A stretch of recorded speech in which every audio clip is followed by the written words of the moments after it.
अस्सलाम वालेकुम students, chemistry का हम लोग चैप्टर नंबर 6 पढ़ रहे हैं, सॉल्यूशंस। ठीक है, यानी सॉल्यूशंस के बारे में हम लोगों ने स्टडी करना है इस चैप्टर में। तो जो आज का हमारा टॉपिक है सॉल्यूशन से रिलेटेड, वो है सैचुरेटेड सॉल्यूशन। हम लोगों ने पढ़ना है कि एक सैचुरेटेड सॉल्यूशन क्या होता है, ठीक है, और कैसे बनता है एक सैचुरेटेड सॉल्यूशन। तो पहले इसका प्रोसेस समझ लेते हैं कि एक सैचुरेटेड सॉल्यूशन कैसे बनता है। जस्ट सपोज हमारे पास ये एक कंटेनर है, एक बर्तन है जिसमें हमने एक सॉल्वेंट लिया हुआ है, फॉर एग्जांपल वाटर हमारा सॉल्वेंट है, ठीक है, और इसमें हमने शुगर ऐड कर दी, ठीक है, यानी सोल्यूट हमारा शुगर है। तो जब हम इसमें स्टार्ट में, यानी इतनी अमाउंट हमारे पास वाटर की है इस बर्तन में, जब हम स्टार्ट में इसमें थोड़ी शुगर ऐड करेंगे तो वो ईजीली डिज़ोल्व हो जाएगी, ठीक है। तो आहिस्ता आहिस्ता अगर हम इसी प्रोसेस को कंटिन्यूस रखें, यानी हम सोल्यूट को मुसलसल ऐड करते जाएं, if the addition of solute is kept out, हम मुसलसल शुगर को ऐड करते जाएंगे तो एक स्टेज ऐसी आएगी कि मज़ीद शुगर जो होगी वो इस वाटर में डिज़ोल्व होना बंद हो जाएगी, मज़ीद शुगर इस वाटर में डिज़ोल्व नहीं होगी, ठीक है।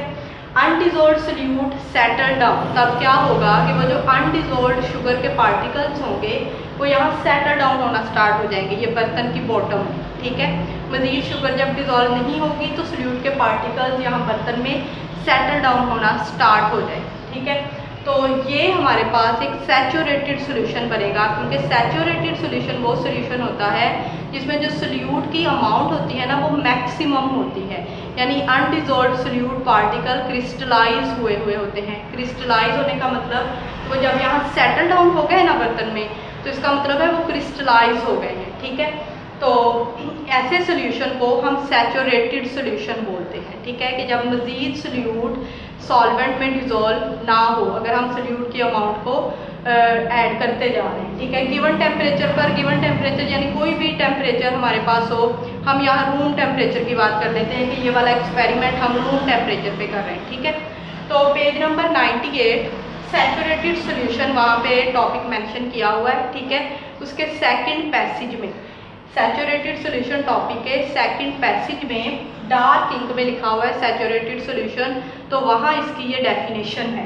डेफिनेशन में लिखा हुआ है अ सॉल्यूशन कंटेनिंग, यानी सैचुरेटेड सॉल्यूशन एक ऐसा सॉल्यूशन है containing maximum amount of solute, जो maximum amount of solute contain करता है, यानी रखता है एट अ गिवन टेम्परेचर, दिए गए टेम्परेचर पर, ठीक है।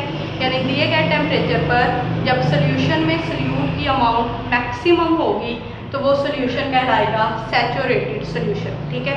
यहाँ पे इस तरह से एक इक्वेशन ड्रा की हुई है, सोल्यूट प्लस सॉल्वेंट, यानी सोल्यूशन में दो कंपोनेंट होते हैं हमारे पास, सोल्यूट एंड सॉल्वेंट। तो यहाँ हमारा सोल्यूट शुगर था, सॉल्वेंट वाटर था, ठीक है। सोल्यूट प्लस सॉल्वेंट सोल्यूशन जो हमारे पास बना है उसमें dissolve solute and crystallise solute, यानी स्टार्ट में जो सोल्यूट हमारे पास डिज़ोल्व हो गया उसकी अमाउंट तो कांस्टेंट रहेगी, यानी जो सोल्यूट डिज़ोल्व हो गया सो हो गया, ठीक है। अब बाकी जो सोल्यूट यहाँ पे रह गया वो उसको हम बोलेंगे ये क्रिस्टलाइज सोल्यूट है, ठीक है। तो डिज़ोल्व सोल्यूट और क्रिस्टलाइज सोल्यूट दोनों आपस में डायनामिक एक्विलिब्रियम की स्टेट में पाए जाते हैं, ठीक है, यानी डायनामिक एक्विलिब्रियम स्टेट एग्जिस्ट होती है सैचुरेटेड सोल्यूशन के केस में, ठीक है। तो ये इक्वेशन, दो इक्वेशन मेंशन हुई हैं, दोनों इक्वेशन आप लोगों ने करनी है और सैचुरेटेड सॉल्यूशन का पूरा टॉपिक याद करना है आपको।